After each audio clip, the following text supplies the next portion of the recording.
August 1965, Sullivan County, New York. A perfectly manicured lawn overlooks a sprawling million-square-foot resort complex. Helicopters touch down on a private mountain airstrip, ferrying in Hollywood A-listers, politicians, and corporate titans.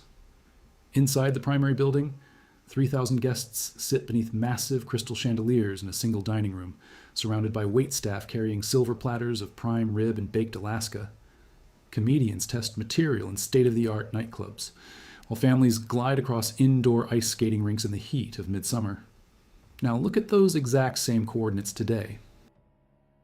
The dining room roof has completely caved in. Thick birch trees grow directly through the cracked concrete foundation of an Olympic-sized swimming pool.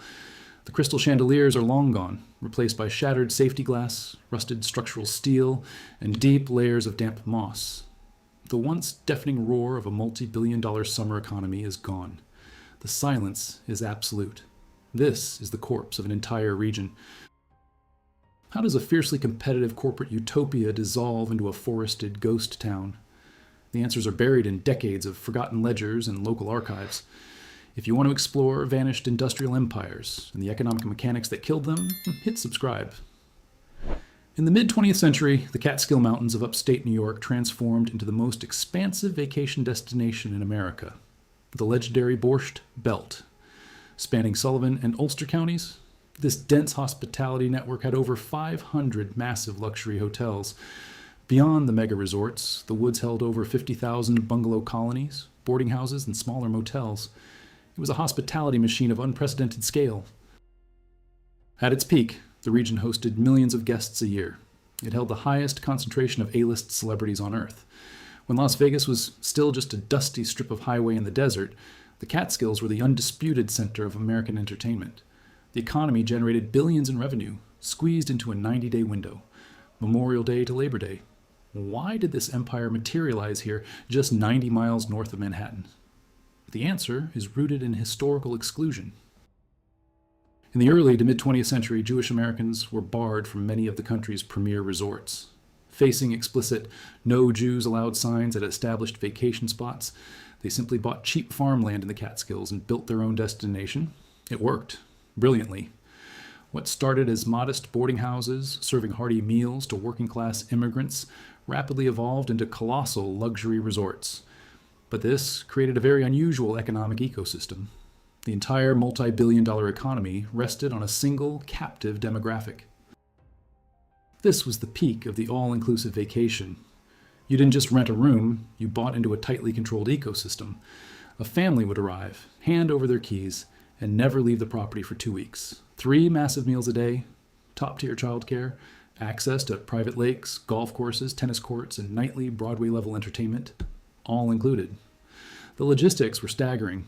A single resort like Grossinger's served over 150,000 kosher meals a week. They operated their own zip code, maintained a private post office, and published their own daily newspaper. The loyalty this model commanded was absolute.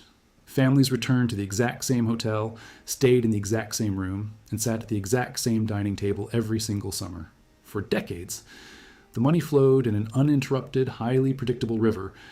But look closely at the corporate minutes and financial ledgers from the late 1950s. Inside the lavish, mahogany-paneled boardrooms of resort barons like the Grussinger family or the Browns, a distinct anxiety was taking hold. The executives were highly intelligent. They knew their captive market was changing. The post-war economic boom was in full swing. The younger generation of their core demographic was moving out of dense New York City neighborhoods and into sprawling suburban developments. Plus, the harsh exclusionary policies of the outside world were finally lifting. For the first time in history, the loyal patrons of the Catskills had options.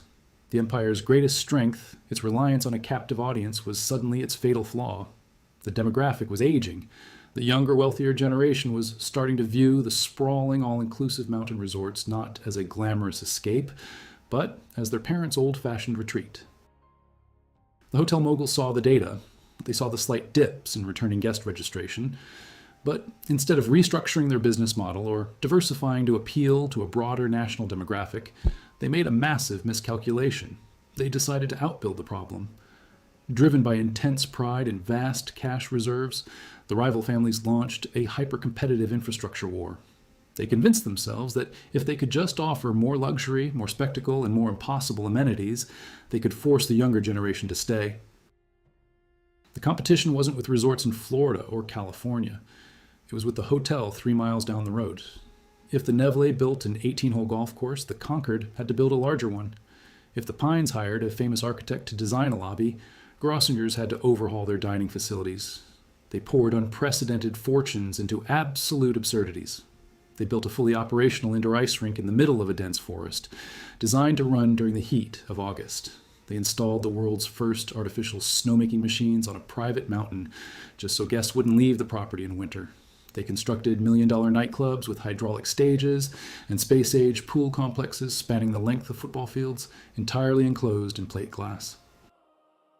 The overhead was immense. The margin for error was zero.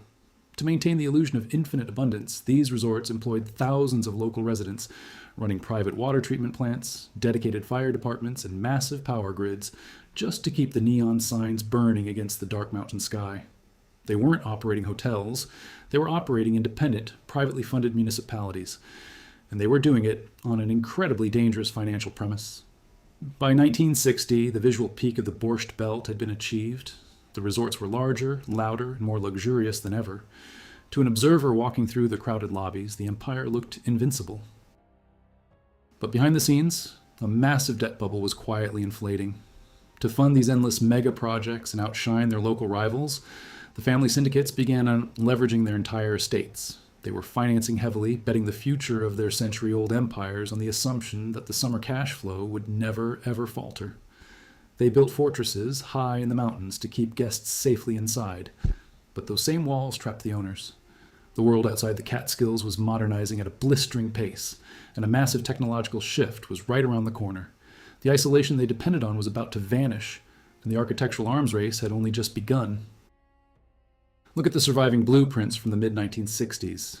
The rustic, timber-frame boarding houses of the early 20th century were gone. In their place rose brutalist concrete towers and sprawling modernist pavilions. This was an aesthetic completely divorced from the surrounding Appalachian forest. It was Miami Beach modernism, airdropped directly into the woods of upstate New York. The financial rot eating away at this empire started with the buildings. These families weren't just adding bedrooms anymore. They were caught in an unchecked building frenzy. The new 1960s mega resort wings featured sweeping concrete roofs, endless corridors lined with bright synthetic carpeting, and massive lobbies enclosed by floor-to-ceiling plate glass. The goal was pure shock and awe. Rival owners hired high-profile architects to build interconnected pool complexes that defied the local geography. Millions of gallons of water sat beneath space-age domes, heated so heavily that guests could swim in bikinis while snow fell outside. Think about the logistics. They were building million-square-foot facilities with single-pane glass walls in a region where winter temperatures routinely dropped below zero. Heating these poorly insulated modernist structures cost a fortune. Miles of industrial copper piping had to be routed through the bedrock. Commercial boiler rooms burned through thousands of gallons of heating oil a week just to keep the new water lines from freezing and bursting.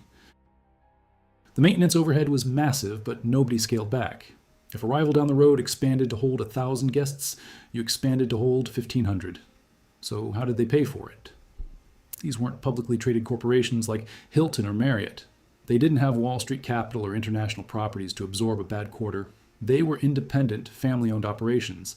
For decades, they grew organically, using summer cash to fund modest expansions the next spring.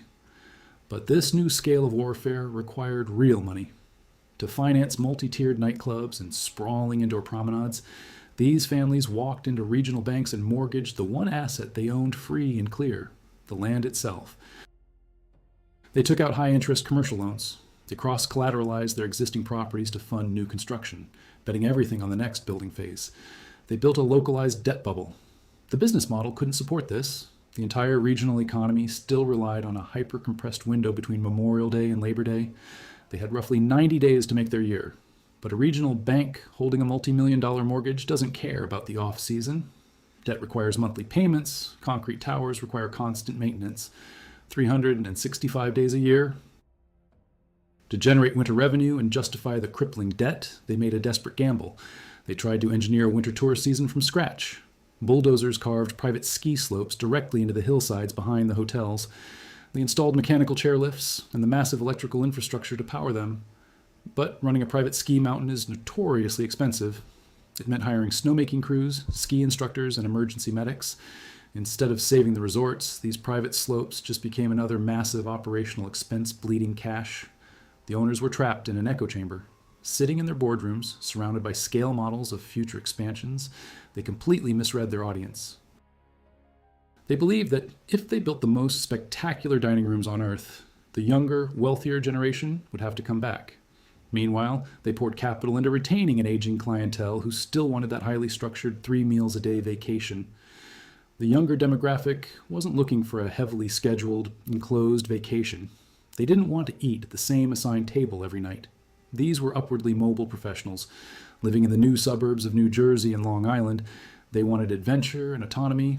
They wanted to see distant locations their parents could never access. The resorts were building monumental architecture for a phantom audience. By the early 1970s, the financial strain was fracturing the local economy. Operating costs skyrocketed. The thousands of waitstaff, groundskeepers, and entertainers required to maintain the illusion of infinite abundance were unionizing. Labor disputes drove up the baseline cost of operation. Families signed aggressive union contracts just to avoid a devastating strike during the crucial July peak season. Every fixed cost went up. Property taxes on the megastructures surged. The price of commercial heating oil spiked. Regional banks noticed the tightening margins and started scrutinizing the ledgers. Yet the construction continued. The inertia was too powerful. Stopping meant admitting defeat to the family who owned the resort 3 miles down the highway. It was a high-stakes game of corporate chicken played out in poured concrete and structural steel. The margin for error vanished.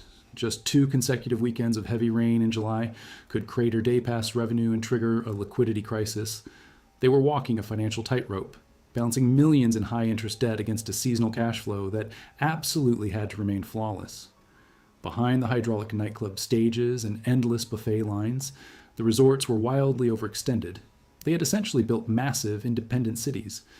But these cities generated no municipal tax base to support themselves. They relied entirely on summer tourists to fund their private water treatment plants and power grids. They built fortresses to keep the outside world at bay. But the real threat to their empire wasn't driving up the winding 2-lane country roads of upstate New York. It wasn't a rival hotel building a slightly larger ice rink. The actual catalyst for their destruction was rolling off an assembly line thousands of miles away.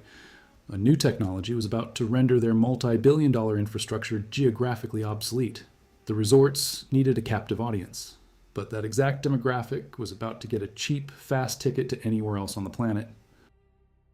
That ticket arrived in 1958, the Boeing 707. Commercial jets broke the Catskills' geographic monopoly. Suddenly, a middle-class family from Long Island didn't have to pack the station wagon and sit in sweltering traffic just to escape the summer heat. For about the cost of a 2-week stay in the mountains, they could board a jet and touch down in Miami, San Juan, or the Bahamas in under 3 hours. At the same time, air conditioning was taking over the suburbs. Affordable window units were popping up in middle-class living rooms across the Northeast. The core utility of the Borscht Belt, escaping the brutal city heat, was abruptly gone. You no longer had to drive 90 miles into the mountains to find cool air. You just turned a dial on your wall. Younger, wealthier crowds took the out. Why pay premium rates to sweat through a regimented afternoon tennis match in Sullivan County when you could drink a cocktail by the ocean in Florida? The captive audience that had sat at the same dining room tables for 40 years simply stopped booking reservations. The resort owners knew they were in trouble, but their response was a disaster. Instead of restructuring their debt or downsizing, they doubled down on highways.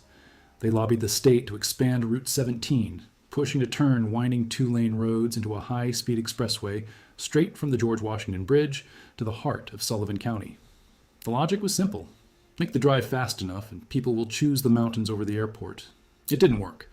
A faster highway doesn't matter when nobody wants the destination. By the late 1960s, summer cash flow was dropping. This was the money that serviced the massive debt from their building sprees. Desperate to cover the overhead of their million-square-foot complexes, the resorts tried a hard pivot: corporate conventions. Sales teams went after insurance companies, car dealerships, and labor unions, pitching these massive facilities for off-season summits. On paper, a sprawling resort with a 3,000-seat auditorium and an 18-hole golf course sounded like the perfect retreat. In practice, it was a logistical and cultural disaster. The Catskills were built for a specific type of traditional family vacation. They ran colossal kosher kitchens with strict dietary rules and rigid 3-meal-a-day schedules. They didn't have flexible breakout rooms, modern AV wiring, or the open bar layouts that a 1970s sales retreat demanded. Management scrambled to retrofit the dining halls with cheap commercial upgrades, but the massive fixed overhead remained. While the owners chased corporate contracts, the workforce keeping these private cities running unionized. Thousands of culinary staff, groundskeepers, housekeeping crews, and entertainers locked in strict wage guarantees, pension contributions, and rigid job classifications. This wasn't just a bump in operating expenses. It meant if a resort saw a sudden wave of cancellations in mid-July, management couldn't just send the waitstaff home to cut costs. The labor costs were locked. The massive energy bills to heat and cool those glass pavilions were fixed, and they still had to make monthly debt payments to the local banks. By the early 1970s, you could literally see the economic math failing. Instead of the deafening roar of silverware and thousands of conversations, vast sections of the colossal dining rooms were partitioned off by velvet ropes. Hundreds of tables sat empty. Uniformed waitstaff stood idle by the kitchen doors, and those empty tables quickly became a problem for the local banks. Financial institutions in Sullivan and Ulster counties were dangerously exposed. For decades, they had bankrolled their resort expansions, betting their portfolios on endless growth. The ancestral land of these hotel families was the primary collateral holding the local economy together. When bookings plummeted, the banks realized their multi-million-dollar loans were backed by highly specialized buildings that nobody else wanted to buy. The resort owners started juggling the books to hide the impending bankruptcies. They knew that the moment the public smelled financial distress, the remaining bookings would vanish. To maintain the illusion of prosperity, they quietly stopped paying local vendors.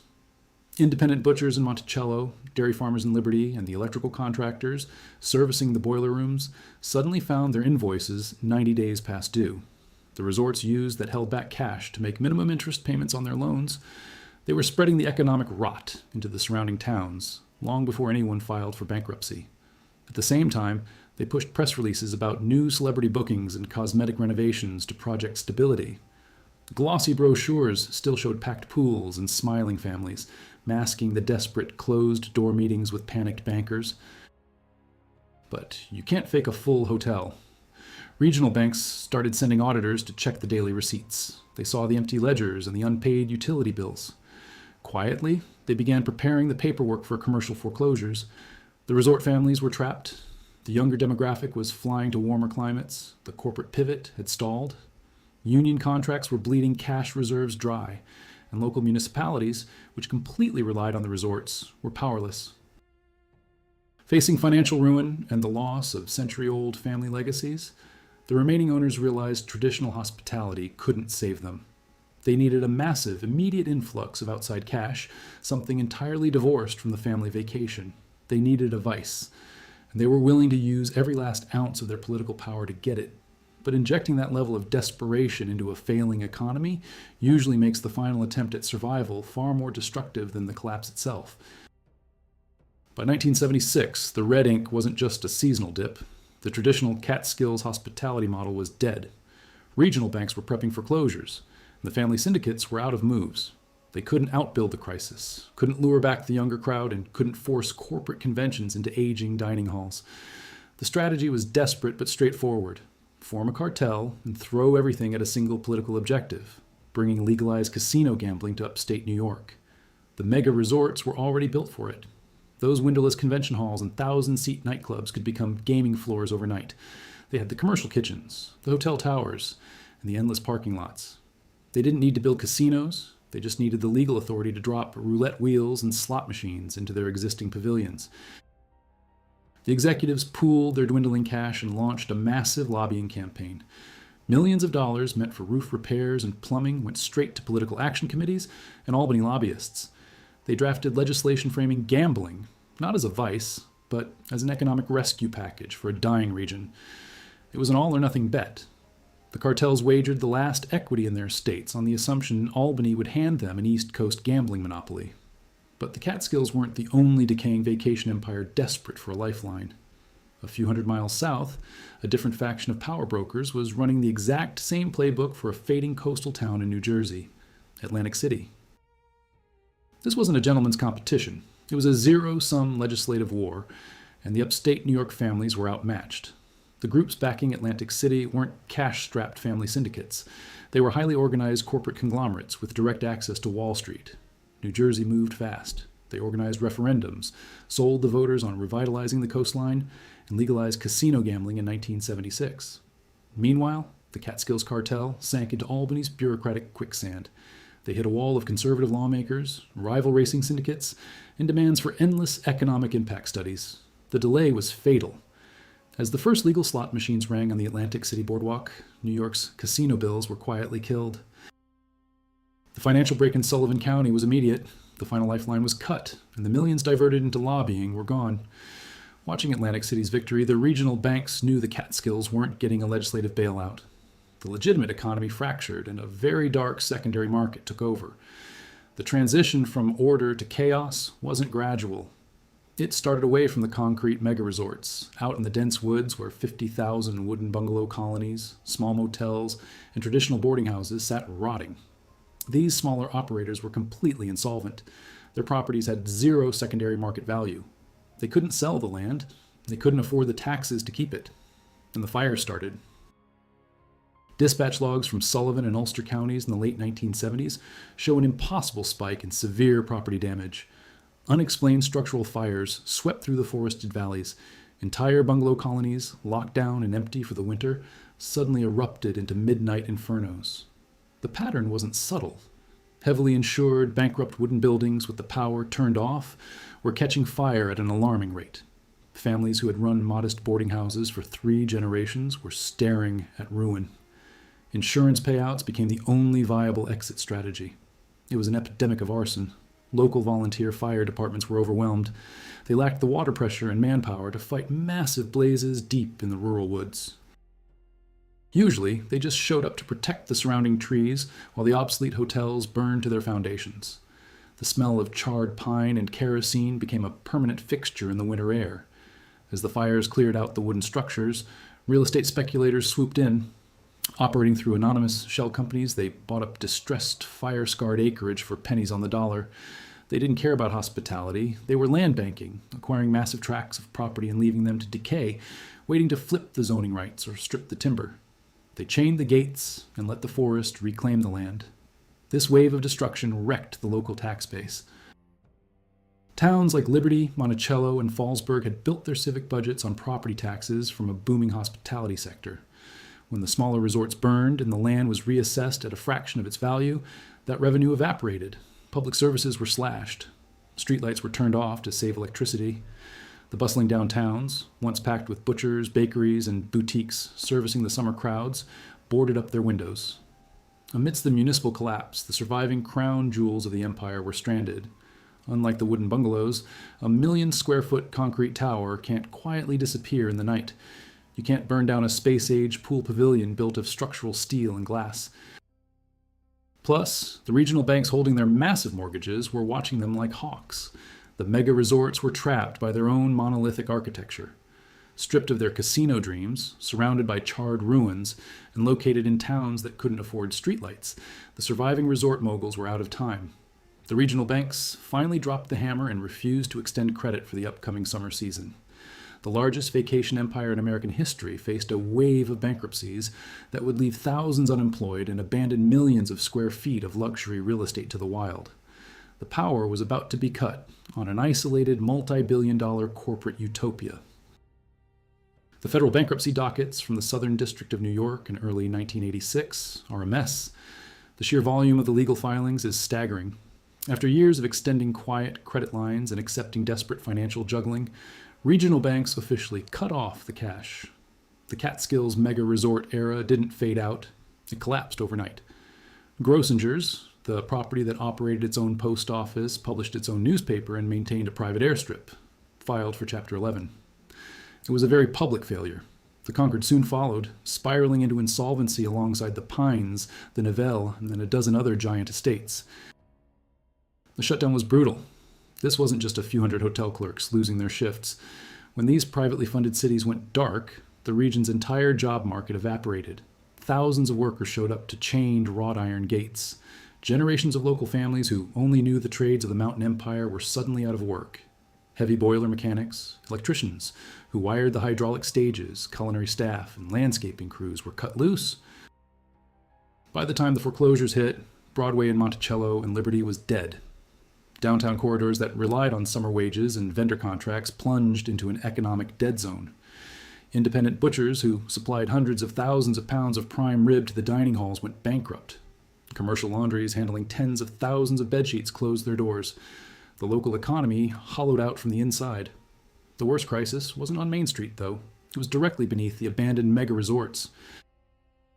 These 1960s estates were self-sustaining fortresses, operating almost entirely off the public utility grid.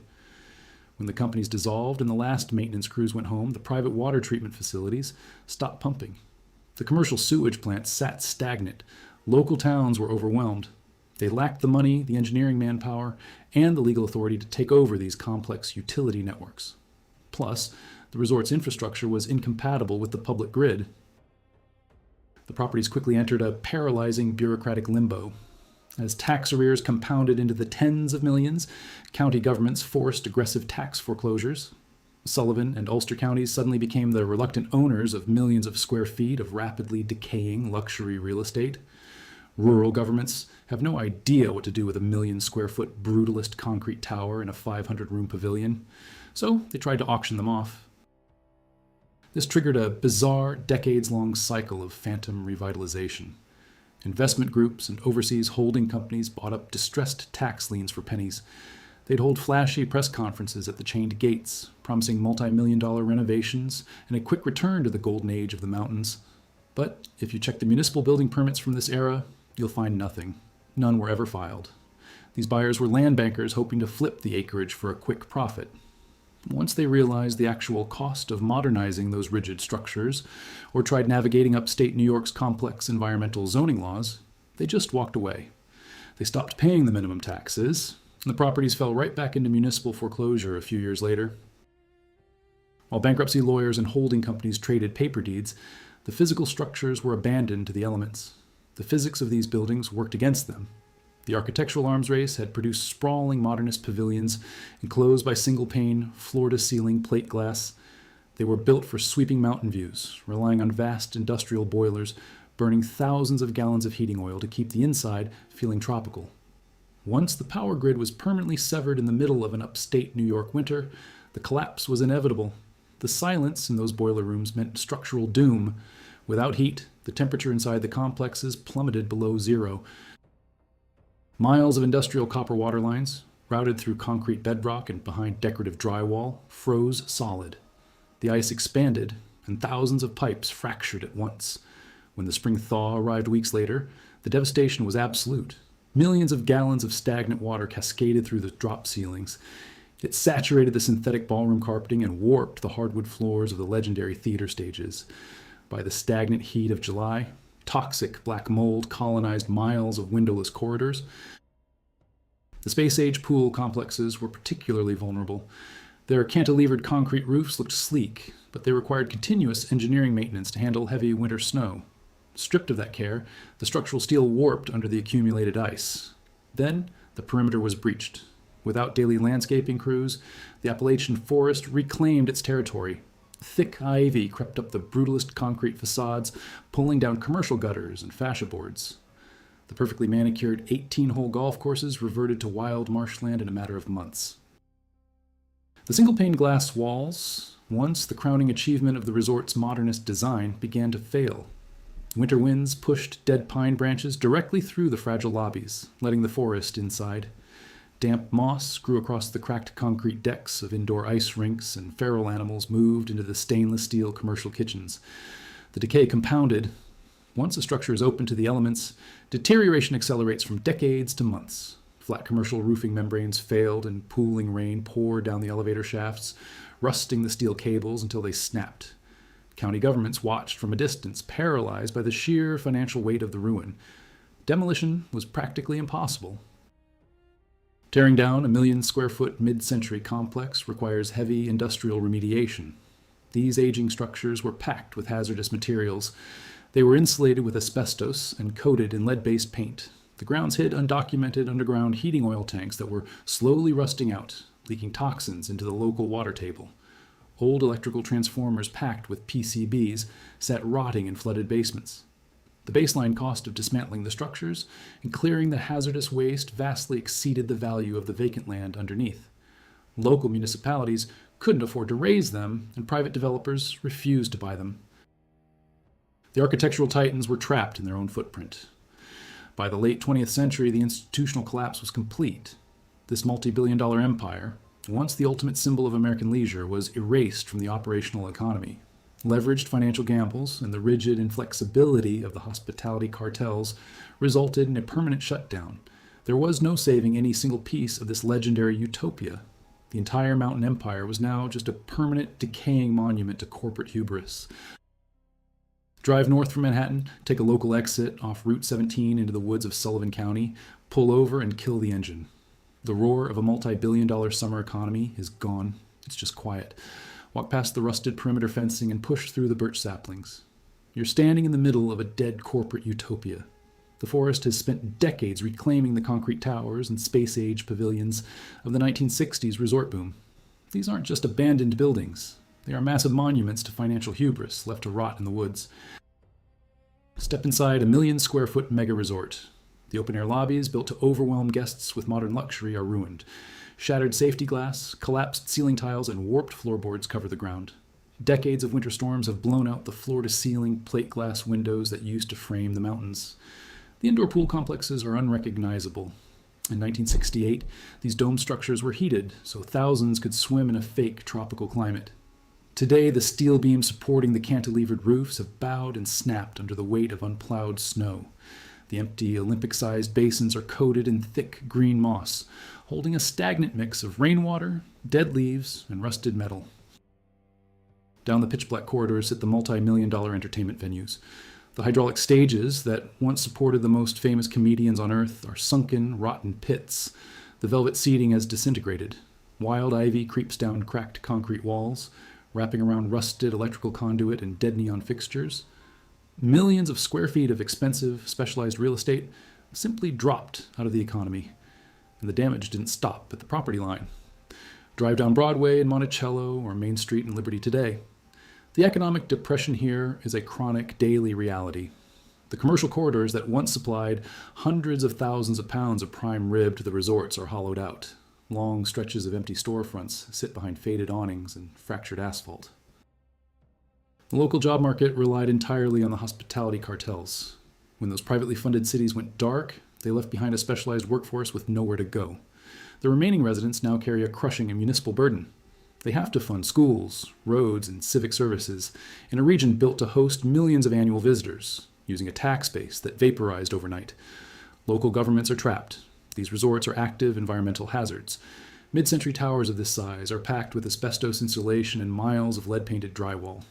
Subterranean commercial boiler rooms hide undocumented heating oil tanks that rust and leach industrial toxins into the local watershed during every spring thaw. So why not tear them down? The math doesn't work. Demolition on this scale is impossible for a rural government. Safely dismantling a single mega resort requires industrial engineering crews, massive hazardous waste containment zones, and hand-stripping thousands of tons of asbestos. Trucking that contaminated debris to specialized landfills pushes the baseline cost of clearing one site into the tens of millions of dollars. That price tag vastly exceeds the value of the dirt underneath it. Private developers look at the negative equity required just to reach a flat plot of land and walk away. Municipalities can't absorb the cleanup costs, so the structures just sit. Speculators trade the depreciated paper deeds, keeping the properties in indefinite decay. The only active developer left in the Catskills is gravity. The de facto strategy is to let upstate New York winters and structural rot digest the concrete until the buildings collapse in on themselves. The Borscht Belt was a highly leveraged economy that thought it was invincible. The family syndicates and executives running it believed that if they poured enough concrete, built enough ice rinks, and hung enough chandeliers, they could force their demographic to stay forever. They assumed their cash reserves would insulate them from a modernizing world. Instead, they built massive, rigid fortresses to lock their customers in, blind to the fact they were building their own tombs. Look at the untouchable corporate mega-empires operating today. We have heavily insulated tech campuses spanning thousands of acres, designed to keep a workforce contained within a private bubble. We have billion-dollar mega cruise ships functioning as floating municipalities. We have highly leveraged businesses relying entirely on the absolute loyalty of a narrow demographic. Hubris leaves a massive physical footprint. When you assume your empire is permanent, you start building the same structural rigidity that doomed the Catskills resorts. Some of today's flawless, multi-billion-dollar corporate utopias are already laying the foundation to become the overgrown ghost towns of tomorrow.